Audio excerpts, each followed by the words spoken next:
Бягах, защото любовта му го налага. Каква любов от мен ще го разделя? Она, с която с ласкава повеля го тласка към вълшебната Елена, пред чието поглед звездната вселена завиждаща представа да блести. Защо ме следваш? Не разбра, че за мен си съвсем непоносима. Не е възможно. Той на смях ме взима. А ти пък мен разбра ви. Вие трима подготвили реплики и думи да действате без заговор срещу ми. Приятелно предателство. Как можеш подписала се изгоня всякакви? Не помагате сега с мене. Не е приятелство, не е девиче, не е женско. Затова, момиче, съдът на Божи ще вини предателството на всичките жени. Не знам за какво ми се гневиш. По-скоро ти се подиграваш с мен. С тебе аз, а кой тогава пети Лизандър избора да може да се похвали при свърхуда? Кой след това подучител втори, който безбройно прежоди? Те 5 метри, който до сега не си ми подривал с нога.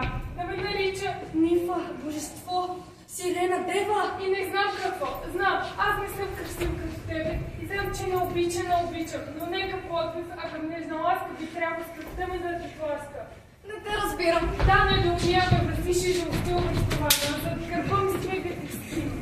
Резете се, правете ми рога. О, ако бяхте малко по-човече, не бихте ме излъчвали така. Но нищо, аз сама съм си виновна и знам сама лека на своята мъка. То е лесен, смърт или разлука. Елено, чакай да ти обясня. Любима, нежна, скъпа. Още нещо? Не, моля те, не се подигравай. Тя молите, аз ще те принудя. Направо се принуди и му уби. Елена, аз наистина те любя. Живота си готов съм да загубя в двубой с онзи, който дръзне само недоверчиво да повдигне рама. Аз дръзвам! Ето! Повече любов в моето мълчание се крие, отколкото в празната ти реч. Ела, както казва се смеч. Готов съм!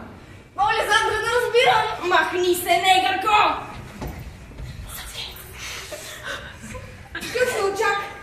Налиташ, но си смел не е толкова чак. По-леко дърпа да не те изпусне. Марш, дива котко, махай се от тука! Ах, крепе и лепка, как ти подушило! О, колко груб си с мен, каква промяна,